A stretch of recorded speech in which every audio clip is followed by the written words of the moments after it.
Redmi Note 14 সিরিজের global version Realme 14 series আর 6 কিংবা 7000 নয় 8000 mAh এর ব্যাটারির সাথে আগামীতে স্মার্টফোন আসবে বাজারে। তো এখন যদি আপনি কোনো ফোন কিনতে চাইছেন তাহলে সেটা হবে আপনার জন্য সবচেয়ে বড় একটা ভুল decision. So hey guys, Shanto here. আগামী ডিসেম্বর মাসে কোন ফোনগুলো মার্কেটটা কাঁপাবে আর কোন ফোনগুলো বাংলাদেশে আসবে, কেমন প্রাইসে, সবকিছু সম্পর্কে জানাচ্ছি আজকের এই ভিডিওতে। তাই লাইক এবং সাবস্ক্রাইব করে দেখতেই থাকুন। First of all, Redmi Note 14 সিরিজের গ্লোবাল ভার্সন মানে ইন্ডিয়ান গ্লোবাল ভার্সনটা এই ডিসেম্বরের প্রথম সপ্তাহের মধ্যেই আমরা পেয়ে যাব। আর ইন্ডিয়াতে ফোন লঞ্চ হওয়ার সাথে সাথে বাংলাদেশে চলে আসবে এই ফোনগুলো আনঅফিশিয়াল ভাবে। ইন্ডিয়ান মার্কেটে 15,000 রুপি থেকে শুরু করে 25,000 রুপির আশেপাশেই পাওয়া যাবে Redmi Note 14, 14 Pro এবং Pro Plus। তো এতদিন যারা কিনা চাইনিজ ভেরিয়েন্ট কিনে ভুগছিলেন, মানে বিভিন্ন সফটওয়্যার জনিত ইস্যুতে ভুগছিলেন, তারা এই গ্লোবাল ভার্সন মানে ইন্ডিয়ান গ্লোবাল ভার্সনটা বাংলাদেশের মার্কেটে 25 থেকে 40,000 টাকার মধ্যেই পেয়ে যাবেন বিভিন্ন ভেরিয়েন্ট অনুযায়ী। এবং আপনারা যারা কিনা বর্তমানে ফোন কেনার চিন্তা ভাবনা করছেন তারা আর কিছুদিন ওয়েট করুন, বিকজ 2025 সালের ম্যাক্সিমাম স্মার্টফোনেই 6000 mAh এর ব্যাটারি থাকবে।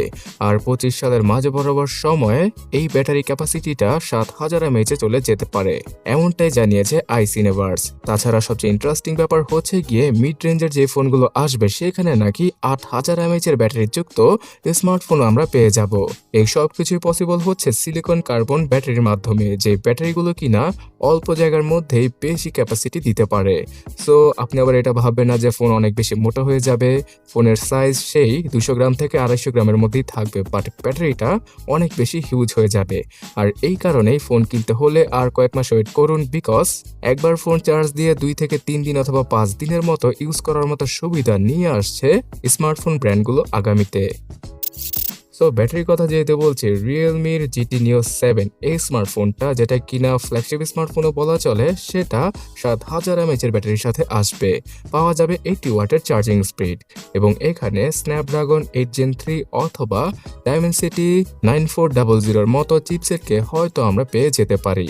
তাছাড়া এই ফোনটাতে পাওয়া যাবে ন্যারো বেজেলের কোয়াড কার্ভ এজের ডিসপ্লে এবং টেলিফোটো জুম লেন্সের ক্যামেরা।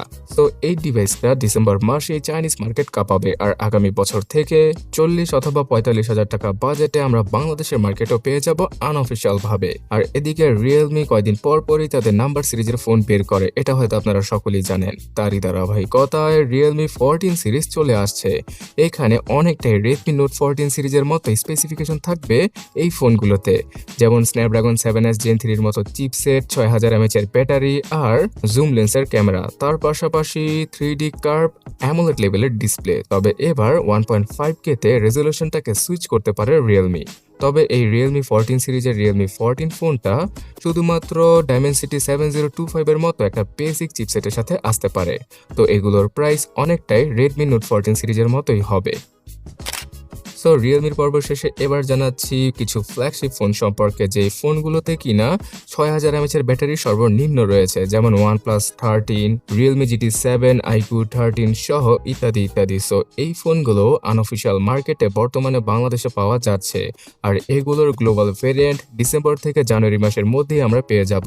তাই যারা কিনা চাইনিজ রোমের ঝামেলা পোহাতে চান না, তারা গ্লোবাল ভার্সনের সাথে স্ন্যাপড্রাগন 8 এলিটের পারফরমেন্সটা পেয়ে যাবেন খুবই অল্প টাকায়। মানে দাঁড়াচ্ছে গিয়ে OnePlus 13 অথবা iQOO 13 এই দুইটা ফোন আসবে 60 থেকে 70,000 টাকার মধ্যে বাংলাদেশের মার্কেটে, গ্লোবাল ভার্সনের কথা বলছি। এবং এগুলোতে 2K রেজলিউশনের ডিসপ্লে, সুপার লেভেলের ক্যামেরা আর স্মুথনেস তো রয়েছেই। কিন্তু বাজেটের মধ্যে iQOO তাদের Neo 10 Pro স্মার্টফোনটাকে নিয়ে আসবে, যেখানে কিনা স্ন্যাপড্রাগন 8 Gen 3 রয়েছে অথবা Dimensity 9400 এর মতো চিপসেট পাওয়া যাবে। এই ফোনটা 6500 mAh অথবা 6100 mAh এর ব্যাটারির পাশাপাশি 120 ওয়াটের চার্জিং আর বেসিক ক্যামেরা সেটআপ অফার করবে আমাদের। ইনফ্যাক্ট বর্তমানে এই ফোনটারই বিভিন্ন লিক ইমেজ ইন্টারনেটে ভাইরাল। সো iQOO Neo 10 অথবা 10 Pro এই দুটো স্মার্টফোন 40 থেকে 50 কি 55,000 টাকা বাজেটে আমরা ইজিলি পেয়ে যাব। তবে এত সকল সুপার লেভেলের স্মার্টফোনের সাথে একটা নড়বড়ে টাইপের স্মার্টফোনে আসবে এই ডিসেম্বরে, তার নাম হচ্ছে গিয়ে Oppo Reno 13। Dimensity 8350 চিপসেটের সাথে আসা এই ফোনটার সবচেয়ে হায়ার ভেরিয়েন্টে 3.5x এর জুম লেন্স পাওয়া যাবে আর 50 মেগাপিক্সেলের ক্যামেরা সেটআপ থাকবে ফোনটার মধ্যে। 6.83 ইঞ্চি সাইজের পুরোপুরি আইফোনের মতো রাউন্ডেড এজের সাথে আসবে এই ফোনটার ডিসপ্লের কর্নারগুলো। পাওয়া যাবে IP69 এর সাপোর্ট।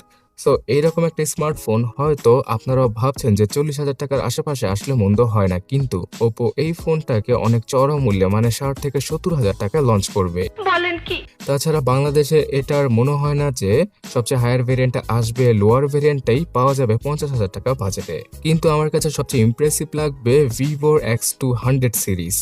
আসলে আইফোনের ক্যামেরাকে যদি কেউ টক্কর দিতে পারে বর্তমান সময়, সেটা হচ্ছে গিয়ে ভিভোর এই X200 সিরিজ। মারাত্মক লেভেলের ক্যামেরা সেটআপ, ফ্ল্যাগশিপ লেভেলের চিপসেট সহ খুব ভালো অপটিমাইজেশনের সাথে আসে ভিভো X200 সিরিজ, যেটা কিনা চাইনিজ মার্কেটে বর্তমানে 50-60 হাজার টাকার মধ্যে মার্কেট কাঁপাচ্ছে। তো এই সিরিজের ফোনগুলোর গ্লোবাল ভার্সনটাও চলে আসবে। তাছাড়া ভিভো S20 সিরিজটা বর্তমানে চায়নাতে লঞ্চ হয়ে গিয়েছে, যেটা কিনা গ্লোবাল ভাবে ভিভো V50 সিরিজ নামে আসবে।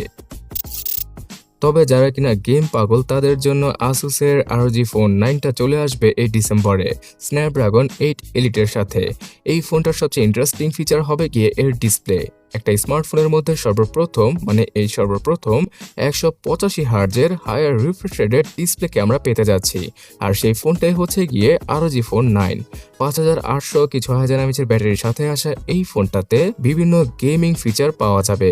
তবে আমার মনে হয় না যে বাংলাদেশে এই সিরিজের ফোনগুলোর তেমন একটা চাহিদা রয়েছে। তাছাড়া অন্য 10টা ফ্ল্যাগশিপ ফোনের মতো Xiaomi 15 সিরিজটাও চলে আসবে ডিসেম্বরে গ্লোবাল ভাবে। অলরাইট গাইস, এবার বাংলাদেশে লঞ্চ হয়ে যাওয়া Xiaomi Redmi 14C ফোনটার 4128GB ভেরিয়েন্টের সম্পর্কে জানাচ্ছি। এই ফোনটার 6128GB ভেরিয়েন্টটা এর আগে পাওয়া যেত, তবে এবার 4128GB ভেরিয়েন্টটা আপনারা 14,000 টাকায় ইজিলি পেয়ে যাবেন। তো আমার কাছে মনে হয় না যে বর্তমান সময়ে 4128GB ভেরিয়েন্টটা নেওয়া উচিত। অবশ্যই 6128GB ভেরিয়েন্টটা নিবেন, আর যদি আনঅফিশিয়াল নিতে পারেন তাহলে 15,000 টাকার নিচেই 8256GB ভেরিয়েন্টটাই পেয়ে যাবেন। তাছাড়া ওয়ালটনের ফ্ল্যাগশিপ ফোনও নাকি এই ডিসেম্বর মাসে চলে আসবে। সো আমার মনে হয় না যে এটা নিয়ে কেউ এক্সাইটেড। তো আপনারা কোন ফোনটা নিয়ে এক্সাইটেড আর আগামীতে কোন ফোনটা কিনবেন সেটা অবশ্যই কমেন্ট করে জানাবেন।